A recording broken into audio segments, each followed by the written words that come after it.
case that I've been in the main courtroom every day, even doing jury selection.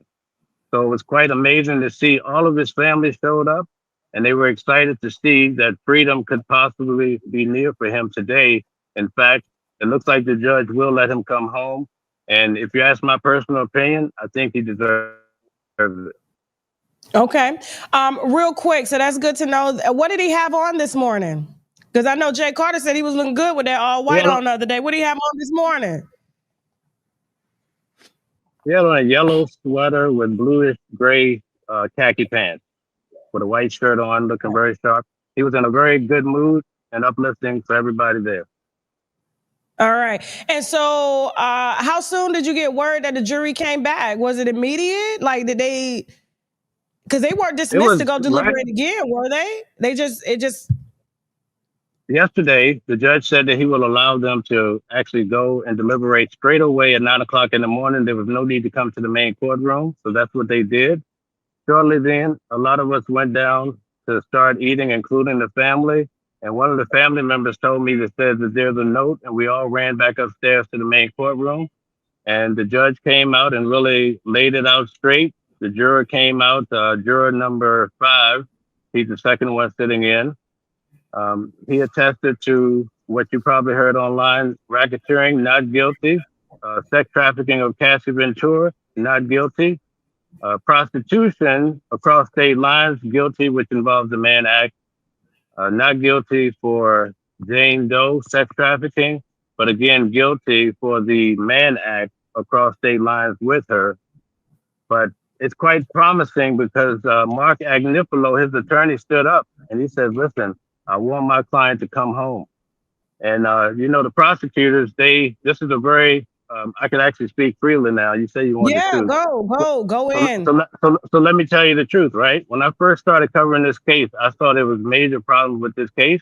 But when I started being vocal about it, you know what most black people and people in general say? "Oh, you're a What? Diddy fan." No, I'm not a necessarily a fan. I'm here to bring the truth to you guys, and you don't want to hear it. So what I initially started saying about this case and how the government targeted him, and guess what? We learned in this case that they used R. Kelly to try to hang up Diddy. And then they were going to use Diddy to hang up the rest of the average black guys in America. So I stand with the verdict. I do feel like he should have got more not guilty. Quite frankly, you know why? Because these women lied on Diddy in many cases. So if you start lying, it's really hard for me to determine what part of your story is true. It was very clear, and I'll make this brief. This girl named Bonna, she came in. She was Cassie's friend. She said on September 26, 2016, early in the morning, Diddy came in the apartment, had her hanging over the balcony, threw her on some furniture. She showed pictures that had metadata bruises, right? They had the time when these pictures were taken. Guess what? One of the best black female attorneys I've ever seen in my life. Her name is Nicole Westmoreland from Georgia. Yep, She I showed know who that that. Diddy added her late in the case. He Diddy was wanted a woman. right, right. Diddy was not even on the West Coast. He was staying in New York at the Trump Plaza. So when you see that the girls made up stories, because she testified that her and Cassie made up a story, they said, "Let's tell them that he hung her over the balcony at the hotel."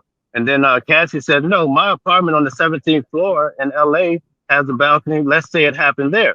So when you see that, right, immediately Diddy's team asked for a mistrial. It was I denied. remember But that. when you see I that type remember of that. stuff, when you see that, to me, that's equivalent to Johnny Cochran. If the glove don't fit, you must acquit. And guess what? The jury stood up. They stood on business for Diddy. But there's a bigger problem that people can come into court and lie on your name. Now, I'm not saying he didn't do things that were wrong. I'm not here to talk about that.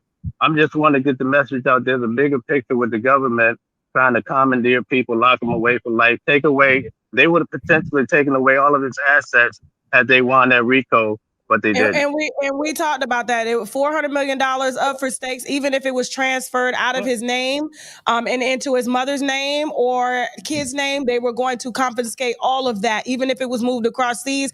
Real quick, I want to go through the charges. Okay, so count one was racketeering, conspiracy, not guilty. That charge was a maximum life in prison, so he's not facing life in prison. He is not guilty on that charge. Count two, sex trafficking by force, fraud, or or coercion pertains to victim one, Cassie Ventura, not guilty. Maximum 15 years, maximum life in prison, not guilty on that charge. Count 3, transportation to engage in prostitution pertains to victim one, Cassie Ventura, and commercial sex workers, guilty. That's obvious, okay? They were paying for sex and transporting people across state lines. Hold on real quick. Maximum 10 years that he's facing, okay? Count 4, sex trafficking by force, fraud, or coercion pertains to victim 2, Jane, not guilty. Minimum 15 years, maximum life in prison. That was Jane Doe, 50 Cent baby mother. Count 5, transportation to engage in prostitution pertains to victim 2, Jane, and commercial sex workers, guilty, maximum 10 years in prison. I did read that prosecutors on his side, the judge has asked for notes from letters for both sides so that he can start to formulate a release or a plan for Diddy. And prosecutors are so pissed. Them crackers are so pissed that they're asking for 20 years to run consecutively. Is that true? Jay Carter, what did your team tell you? So they are saying that, as you mentioned, they want the 20 years because you have 10 years for each charge of the right or prostitution. But what they're also saying, he should not be released today for 2 reasons. One, they said that they argued that he has already shown himself to be violent, a domestic abuser. So he shouldn't be let out. And then the second thing they said was if he's out, he could commit more crimes while out. Now, again, I'm not saying that those are strong arguments. What I'm saying is that's what they provided the court. And what the defense is going to have a good chance of doing is knocking down that. Why? Because he wasn't found guilty of the most serious charges, right? Which is RICO and sex trafficking. They said there is no threat of violence or any real threat here, because if he really was a threat, if he really was so violent and a threat to society, then he would have been found guilty of sex trafficking. He would have been found guilty of RICO. So again, this is what the defense is going to argue. We'll see. They're going to submit the letters with these arguments I just discussed. But if the judge buys it, and I'll be honest with you, I'm sure Mel can concur, it looks like the judge likes Diddy. Even the jury didn't the jury kind of clap like when he thanked them? The courtroom exploded. I mean, that was going to be my next question, Maverick, because I have a question for you in just a second. But Mel, what was his reaction when the verdict came down? What was Diddy's reaction? What was the jury's reaction? What was it?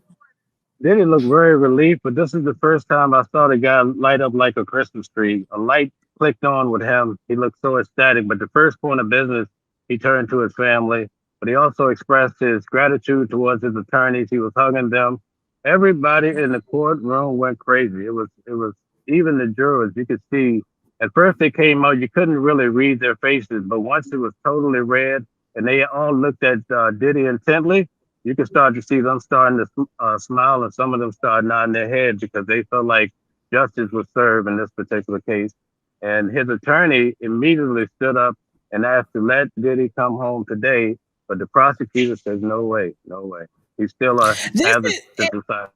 In my opinion, and Maverick, I'm going to go to you real quick. In my opinion, this is equivalent to any man going to a prostitution district and picking up a prostitute and taking her back to the hotel and paying for sex. This is what this crime is, because this is an embarrassment to the feds right now, because this should have been these are literally state level minor offenses, but because he's never been charged or convicted of anything, he may go home with time served. Maverick, what is, you've been following this in detail. You're a man. I want to ask you, and this is not to get in your business or anything. I mean, what man hasn't picked up a woman for sex? It doesn't have to be outright prostitution, but you could be like, yo, I'm coming to pick you up right now or flying you in for some pussy. Like, and they're with it. They're not bounded. And that's why the trafficking, in my opinion, by force or fraud or coercion didn't stick, because he didn't bound them. And I was talking with a friend of mine, Peaches Royale, today about that. He didn't tie them up. He didn't point a gun to their head. These were grown women. R. Kelly's case, these were children. This was the second time that he was charged with this same thing. The first time he got off because they couldn't find the victim. This time the victim sat up in there. Okay, his entire team helped him to get marriage certificates and everything. And we're going to talk about that. But Maverick, what are your thoughts on this? Yeah, 2 points. And I think, some people are overlooking this. I think that one, the Mann Act, they were never going to get him on that, only because, for one, that was built for black men. Jack Johnson back in the day was sleeping with white women. He was a boxer, right? So it used to be called the White Slave Traffic Act. They created that for black men to, saying, hey, you're sleeping with white women. Okay, we're going to create the Mann Act. So they're never going to get him on that. And as far as a RICO charge, you can't be in a conspiracy by yourself. That never made sense to me. Okay, he was the only person in this ring. So that's one thing. Two, I'm not a fan of Diddy at all. But this is bigger than him. Because remember, when they raided his house, they had those tapes. I think this is about those tapes. Those other people, politicians, they have other people of power. They have celebrities, athletes. They wanted those tapes. Okay.